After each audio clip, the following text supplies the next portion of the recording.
Chrissy from Knitting in the Heights. Sorry, I know there's like a weird glare behind me. The sun is starting to set. Today is August 16th. I've had to combine a couple of vlogs simply because work has been absolutely nutty and I just didn't have any time to do any podcasting yesterday. So I'm catching up with you today and going to show you some of the yarn I got for an upcoming project that I'm going to start. I'm likely going to start this in the next week and a half. It's going to be a Christmas present for somebody I really care about. So I am going to make, forgive my my pronunciation. This is either in Swedish or in Norwegian. But it is called the Talvesen Man Hekki by Artisanitarium Designs. I hope I got that right. I'm putting it on the screen because I'm not going to mess with it. The plan is, I need to sort of check the measurements, but the plan is to make this pair of mitts, which I'm going to put a picture of in the corner for somebody. And I got this yarn to do it. So I got some Drops Nord. The main kind of color, so in the picture that I'm going to show you, the green is going to be represented by this charcoal gray color. And the polar bear, so I'm doing something different. So basically this uses two colored yarns. And you basically have a main color, which is the darker color, or whatever your main color is. In this case, it's the green on the project photo. But I'm gonna actually use three colors because I want this to represent the Northern Lights, and there's a whole reason behind that. But anyway, the polar bear is gonna be represented by this color, and this color is color 3. The charcoal gray is color 6.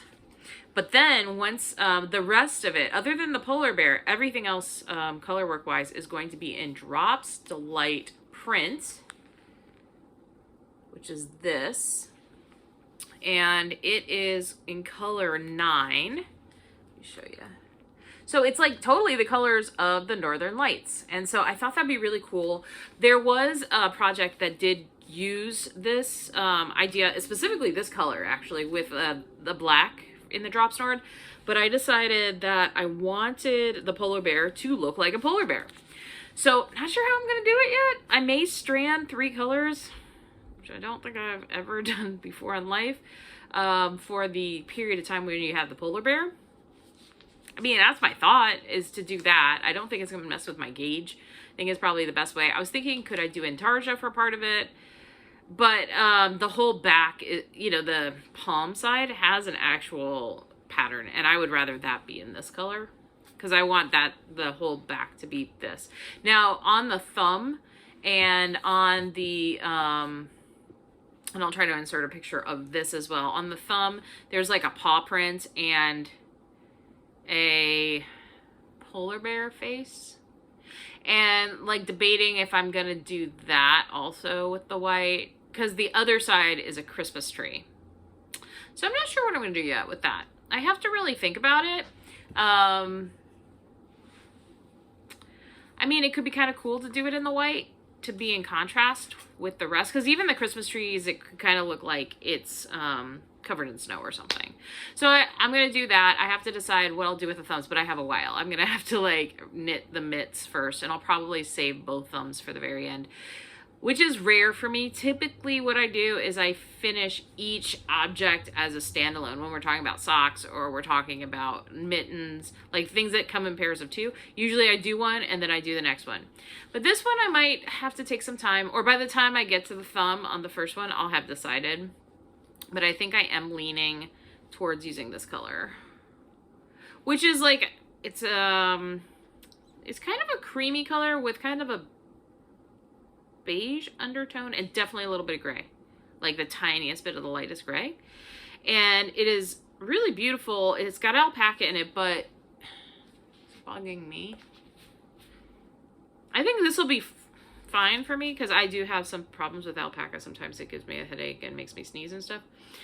So let's just go over the content of this. This is Drops Nord, is a sport weight yarn that has 45% alpaca, 30% polyamide, and 25% wool. I think the polyamide and the wool being in this really is toning down the alpaca, so I could probably work with it. So both of these are, let me show you, both of these are in that makeup. And then this one, which is the colorful one, this one is 75% wool, 25% polyamide. So yeah, so I'm really excited to get started with this. The only reason I'm not starting is I just need to kind of gauge the size. And honestly, I want to get some more of Colleen's sweater done. It's coming along. I think tomorrow I'll give you an update. I'm going to work on it more tonight and see if I can't bust out at least 2 to 4 more rows. Each row is taking a while though, I won't lie. I haven't had a chance to go get the smaller circumference needle, and so because of that, it's taking longer than I was thinking. The problem is the yarn, my local yarn shop closes at 6, Monday through, well, pretty much the whole week except for Sunday they're closed. And 6 o'clock is basically the time. I usually get done with work around 5, but with my son not being in town with me right now, I'm actually taking the time to get, you know, ahead on some work.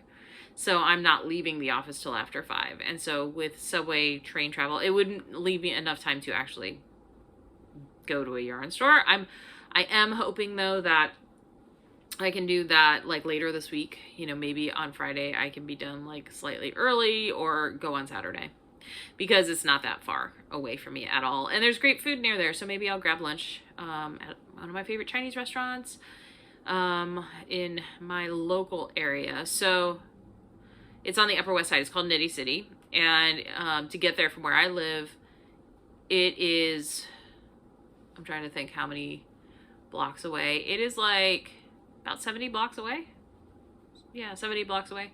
So that sounds like a lot, and it is. So you take the train, and by train, it probably takes 20 minutes to get there from me with all the stops and stuff. Once the train gets, you know, it's usually a 20-minute journey. So it's not far. But you know, everything in New York, it's actually physically close. I think that's the thing that is really throws people for a loop, and for me, throws me for a loop. Like how far everything feels because you use public transportation mainly.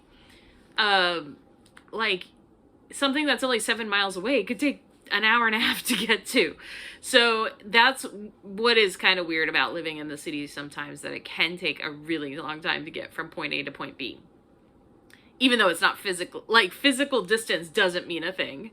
And even if you were to drive with the traffic in New York City, oftentimes it still takes the same length of time as taking public transportation. So yeah, and I don't have a car right now, and it is, you know, that having a subway pass, monthly subway pass is like, I think it's $126 or $127 a month right now, and it's unlimited rides. So why wouldn't, whereas if I were to get a Lyft or an Uber from work to my house, it's something like at least $35. That doesn't, you know, so it just makes more sense to take public transportation. Anyhow, so I hope you guys have a great day. Enjoy some footage of New York City. I'll see you later. Bye.